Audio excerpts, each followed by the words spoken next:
पानी का लेवल इतना है ना कि थोड़ी सी मिट्टी को हटाओगे तो पानी निकलने लग जाएगा। तो ये जैसे ही डिग करते हैं ना, साथ में पानी भी निकलता है। तो जैसे ही अभी दोबारा से इसको स्टार्ट करेंगे ना, जैसे न्यू ईयर के बाद में, तो सबसे पहले इस पानी को निकालते हैं ये मॉर्निंग में। This is blue spire. Blue spire 1 lakh, इसकी वैल्यू है भाई 1 लाख। जो ब्लू स्पायर है ना, ये मैं आपको दिखा रहा हूँ, इसकी वैल्यू है 1 लाख। यहाँ पर है ना वर्ल्ड का सबसे बड़ा स्टोन भी पाया गया है, जिसको स्टार ऑफ एडम बोलते हैं, 2016 में, जिसकी वैल्यू अराउंड 300 मिलियन डॉलर। आप काउंट कर सकते हो अपने अपनी करेंसी में कितना हो गया, 300 मिलियन डॉलर। यहाँ पर जो जेम्स पाए जाते हैं ना, ब्लू स्पायर भी पाया जाता है, रूबी भी पाया जाता है, एंड टोपाइज ऑल्सो। ये जो यहाँ के मेन है ना, मेन है जो जेम्स यहाँ पाए जाते हैं। तो मेरे हाथ में जो है ना, वो रूबी भी है और ब्लू स्पायर भी आप देख रहे हैं। जो जिसका कलर बिल्कुल ब्लू है ना, तो वो तो है ब्लू स्पायर, और जो थोड़ा थोड़ा मतलब ऐसे पिंकिश आप झलक रहा है, वो है रूबी। गुड मॉर्निंग गाइज, आप लोगों का फिर से एक बार स्वागत है एक न्यू वीडियो में। और भाई आज मैं हूँ रत्नापुरा, जिसको बोला जाता है सिटी ऑफ जेम्स इन श्रीलंका। अभी मैंने जस्ट अपना जो होटल था ना, उससे मैंने चेकआउट किया है। सिर्फ मैं अपना मेन बैग लेके जा रहा हूँ, एक जो मेरा जो दूसरा लगेज बैग है उसको यहीं छोड़ दिया मैंने। सो भाई आज हम जा रहे हैं पूरा की माइनिंग्स जो है ना, जहाँ पर जेम्स को मतलब निकाला जाता है और कैसे डिग करते हैं, कैसे उनको खोजते हैं, वो सब हम देखेंगे कि क्या प्रोसेस होता है माइनिंग का और क्या क्या स्टेप्स होते हैं। ये सारी चीज़ें हम देखने वाले हैं। तो चलो बने रहो इस व्लॉग में मेरे साथ में। फटाफट से चलते हैं। यहाँ से शायद 15 मिनट या 20 मिनट का रास्ता होगा माइनिंग तक। यहाँ की जो माइनिंग है ना, वो बहुत ही ज़्यादा डेंजरस है, वर्ल्ड में सबसे डेंजरस मानी जाती है। इतनी सारी सेफ्टी सिक्योरिटी वगैरह नहीं है उनके पास में, फिर भी बहुत सारे जेम्स खोजते हैं वो लोग। और यहाँ पर जेम्स की कारोबारी भी बहुत ज़्यादा मिल जाएंगे। जैसे इंडिया में काफ़ी सिटीज़ में कोई पॉपुलर होती है ना, जैसे भाई कोई गोल्ड के व्यापारी हैं, कोई किसी चीज़ के, वैसे यहाँ पर जेम्स के व्यापारी आपको घर घर में मिल जाएंगे। रत्नापुरा यार वर्ल्ड की टॉप 3 सिटीज़ में आती है जहाँ पर इतने ज़्यादा जेम्स प्रोड्यूस होते हैं, और यहाँ पर इतने बहुत ही ज़्यादा और बहुत ही हाई क्वालिटी के जेम्स पाए जाते हैं। तो आज हम उसी सिटी में आए हैं। और अभी देखो मैं सड़क को पार करके इधर से जो यहाँ की मेन सिटी है ना, उससे 400-500 मीटर आगे चलेंगे ना, तो फिर बहुत सारी देखो ये माइनिंग्स है, जहाँ इधर ही माइनिंग होती है जेम्स की। तो वहाँ पर आ चुका हूँ मैं, जहाँ पर डिफरेंट काइंड के, जैसे सफ़ायर है, टोपाइज, बहुत सारे टाइप के होते हैं, वो सारे जेम्स यहाँ पर पाए जाते हैं। तो भाई आज यहाँ पर इस व्लॉग में हम देखेंगे कि ये लोग है ना, जो रॉ मटेरियल होता है जो नीचे डिग करते हैं, उससे कैसे सेपरेट करते हैं जेम्स को और कैसे प्योरीफाई करते हैं, ये सब चीज़ें हम देखने वाले हैं। क्योंकि इंटरेस्टिंग इसलिए है क्योंकि रत्नापुरा है ना, यहाँ के जो जेम्स है ना बहुत ही ज़्यादा फेमस है। बड़े बड़े जो इंग्लैंड के म्यूजियम है, इंडिया के म्यूजियम, वहाँ भी ये सब देखने को मिल जाएंगे। ये बंदा है जो यहाँ एक जेम्स माइनिंग है उसमें मेरे को मिला है। तो इसको इंग्लिश तो आती नहीं, बट ये एक अंकल जो मेरे को छोड़ के गया था ना अंकल, उससे मैंने पूछा,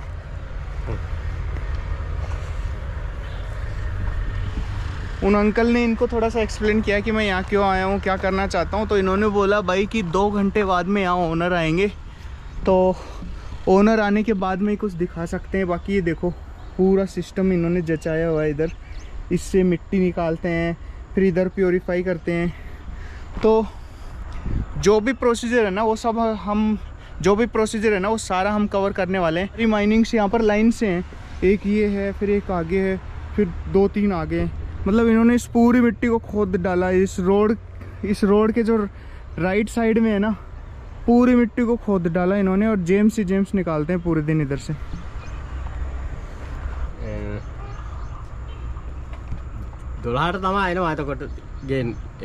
हाँ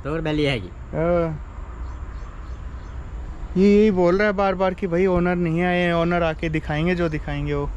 ये तो बेचारा यहाँ पर एक तरीके से प्रोटेक्शन कर रहा है, एक तरीके से सिक्योरिटी गार्ड है भाई यहाँ का। हो चलो वेट करते हैं कितने देर में आते हैं, उसके बाद में ही अपन एक एक चीज़ को एक्सप्लेन करता हूँ मैं और एक एक चीज़ दिखाता हूँ। क्योंकि रत्नापुरा की जो जेम्स माइनिंग है ना, वो कोई ऐसे नॉर्मल नहीं है, वो बहुत ही हाई लेवल पे होती है और वर्ल्ड के टॉप 3 में आती है। तो आप सोच सकते हो यार किस लेवल पे ये माइनिंग करते हैं जेम्स की। तो भाई फाइनली है ना, इनके जो ओनर्स हैं वो आ चुके हैं और हम उन्हीं के साथ में बात करते हैं। Your name? Sadish sir. Sadi sir Sadish सादिश।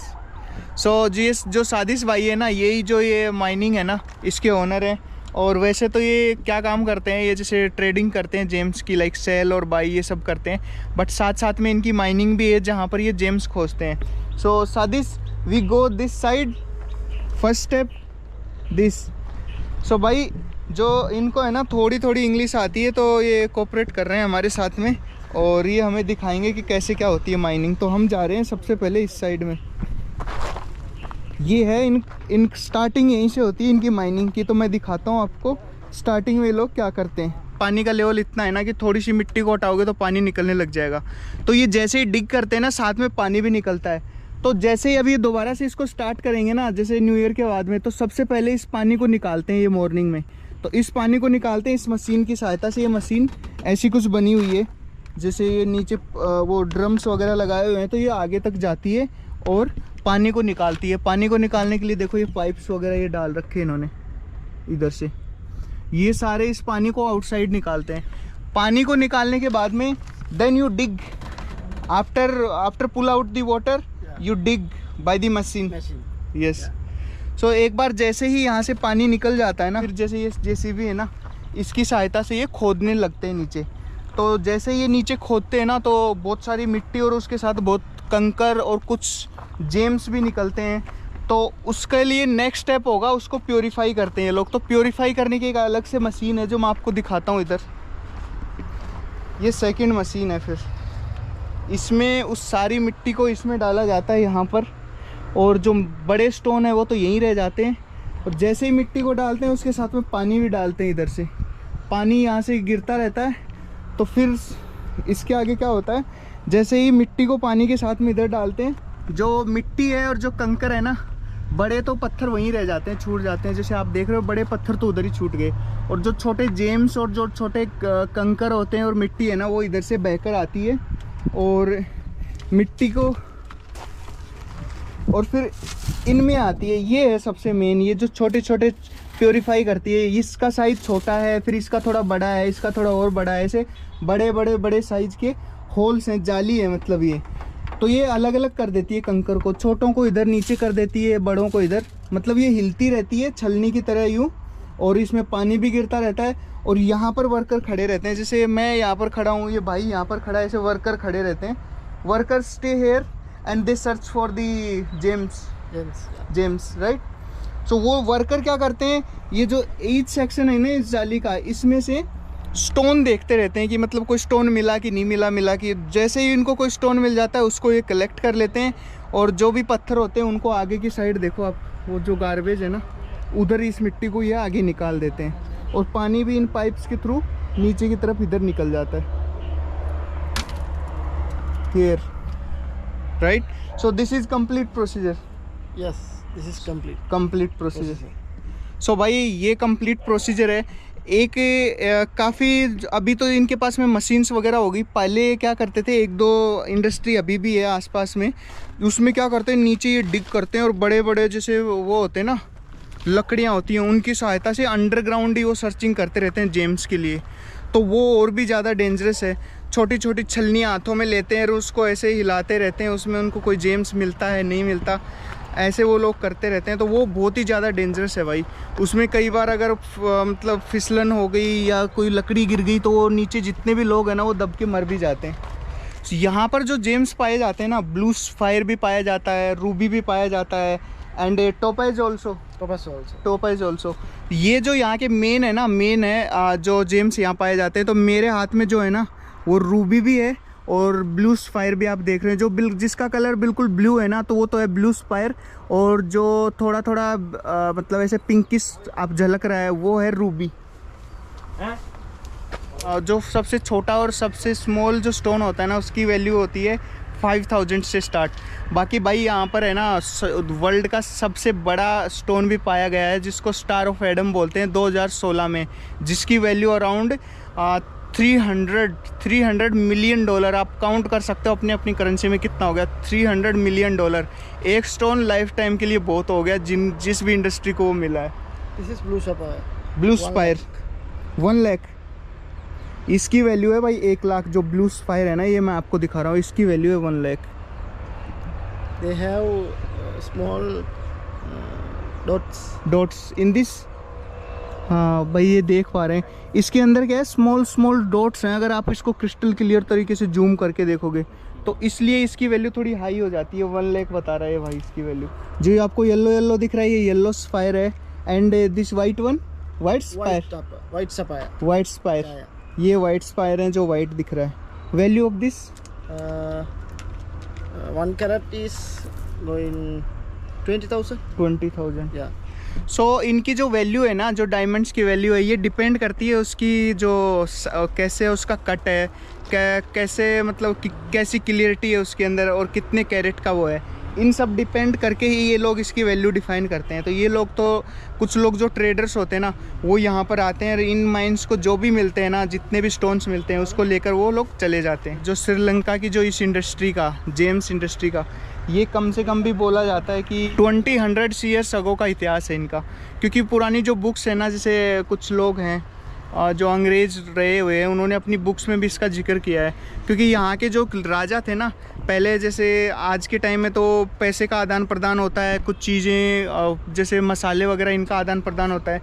पहले के टाइम पे इनके पास में जेम्स ही हुआ करते। तो जो जेम्स है ना, वो वहाँ पर मतलब ब्रिटेन वगैरह में भेजते थे। तो उन लोगों ने इस चीज़ का काफ़ी बुक्स में जिक्र कर रखा है कि भाई इन लोगों ने हमें इधर भेजे हुए हैं। तो उस चीज़ का प्रमाण पाया जा सकता है कि ये मतलब रियल में 20-100 ईयर्स अगो की इंडस्ट्री है। और भाई ये लोग बहुत ज़्यादा मेहनत करते हैं, यहाँ के मज़दूर बहुत मेहनत करते हैं। और इस इंडस्ट्री में बहुत ज़्यादा रिस्क है, क्योंकि अभी जो ये वाटर देख रहे हो ना, ये 40-50 फीट नीचे भी चले जाते हैं। ये बहुत ज़्यादा डिग करते हैं इसको नीचे। और जब जितना ही नीचे डिग करने लगते हैं ना, फिर ये लोग क्या करते हैं, इसको कवर करते हैं। मतलब जो लकड़ी के जो बड़े बड़े एक तरीके से बड़ी बड़ी लकड़ियाँ होती हैं, उससे इसको कवर करते हैं। फिर उसके भी अंडरग्राउंड में जाके और निकालते रहते हैं। क्योंकि स्टोन को जितना नीचे जाकर निकालेंगे ना, ये जितना नीचे जाकर मतलब ये रॉ मटेरियल निकालेंगे, उतनी प्रोबेबिलिटी बढ़ जाती है कि स्टोन इनको मिल सकता है इसमें। Very good. So how many stones you find in a day? In day, always daily we have 10 or 20. 10-20. But maybe less quality sometimes. Sometimes high quality. Yeah. Going underground and like taking out the raw material from there is very very risky. Yes, very risky. So any death happened in any mining? What? In past time, anybody died during this work? Yes. Because I also read on the online like many people died in the old time when they used to dig the soil from the like deeper. Like deeper. Yeah. So you do very hard work. Where you export these gems? We are give some businessmen. Businessmen. They export They to are other countries. export in other Britain, countries. US, like Yeah. that. Bangkok, Bangkok, Thailand, Thailand, Bangkok, Bangkok, and England, England, America. America. Yeah. So main value, I think, if you are selling in like 10,000, they sell in double triple, then they sell in double triple. Yeah. When you work here, you feel it very dangerous or it's normal for you? වැඩ කරන එක dangerous දෙයක් කියන්නේ භයානකද නැත්නම් නෑ. ගානක් නැද්ද කියලා? නෑ ගානක් නෑ. ගානක්. Normal. Normal. I also read like many educated people also work as a worker here because lack of job in Sri Lanka nowadays. Yeah. Because very less jobs do after jobs. crisis. Yeah. So what do you think? This government is good before than that, or like before one was good? No, this government is not good. This new current one not good. Not good because they are working in family. Family. Yeah. Who is the new PM? Dinesh Gunawardene. Dinesh PM. Gunawardene. Yeah. He is doing good work or not? They all are Family. family. Like his finance minister also family, transport minister family, all family running Sri Lanka. Yeah. They are thinking about themselves, not for people. So भाई ये जो blue spire है ना, आप देख रहे हो, देखो इसका कलर देखो, ठीक है। तो इधर से आप देखो, इधर से आपको थोड़ा और क्लियर दिखेगा, ठीक है। ये बहुत ही महंगा है, अराउंड मैं आपको बताऊँ तो 1 लाख से भी ज़्यादा वैल्यू है इसकी। तो भाई ये एक ऐसा ही ब्लू स्पायर अगर थोड़ा बड़ा होगा ना, उसकी वैल्यू मिलियंस में होगी और कुछ करोड्स में भी होती है। So how many like you found in crores? 2, 3, 4, 10? How many you found in value in crores? 3। इस भाई को भी 3-4 ऐसे क्रिस्टल मिले हुए हैं, मतलब जिनकी वैल्यू करोड़ से ज़्यादा है, ठीक है। तो ऐसा नहीं है कि डेली इनको हाई मतलब बहुत ही ज़्यादा पैसे के क्रिस्टल मिलते हैं, काफ़ी कम, काफ़ी ऐसे डेज भी जाते हैं छोटे छोटे ही मिल पाते हैं, बट हाँ 10-20 डेली के जेम्स इनको मिलते ही मिलते हैं। और एक जेम्स की वैल्यू स्टार्ट होती है 10-20 हज़ार से मिनिमम तो स्टार्ट होती है, उसके बाद में वो करोड़ तक भी जा सकता है। जो स्टार ऑफ एडम 2016 में मिला था ना, उसकी वैल्यू थी $300 मिलियन। आप सोच सकते हो $300 मिलियन की वैल्यू लोकल श्रीलंकन करेंसी में बहुत ही ज़्यादा हो जाएगी। तो भाई जिसको भी मिला है ना, वो तो माला माल हो गया लाइफ टाइम के लिए।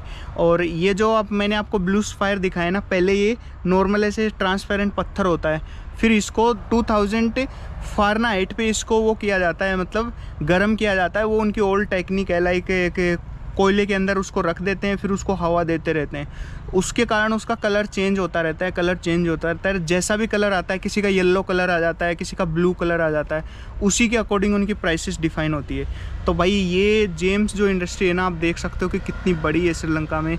इवन जो एक ब्रिटेन का जो क्राउन है ना, ब्रिटेन के क्राउन में भी जो महारानी का जो क्राउन है ना, उसमें भी एक लगा हुआ है जेम्स, जो श्रीलंका से फाउंडेड है। बाद में वो इंडिया में भी था वो काफ़ी टाइम, और इंडियन गवर्नमेंट क्लेम करती है उसको कि, और वो इंडियन गवर्नमेंट का ही था, बट ब्रिटिश जब थे वो ले गए थे और उसको उनके क्राउन में लगाया हुआ है। उसकी भी वैल्यू बहुत ही ज़्यादा है। सो गाइस, आज के ब्लॉग में अभी इतना ही। मेरे पीछे यार बहुत ही ख़तरनाक फिश मार्केट है, तो वहाँ पर इतनी तेज़ बदबू आती है ना कि मेरा सांस लेना भी मुश्किल हो जाता है ऐसी जगह पर। और अभी मैं वहाँ से निकलकर और मेरा मेन बैग लेकर मैं आ गया हूँ यहाँ के बस स्टैंड पर। और बस स्टैंड से देखो, यहाँ पर कद्दू 100 रुपये किलो। भाई कुछ भी हो सकता है श्रीलंका में। सो अभी हम आ गए बस स्टैंड पर। बस स्टैंड से मात्र की बस लेंगे। यहाँ पर मात्र बोलते हैं उसको, नाम तो पता नहीं क्या है, मात्र।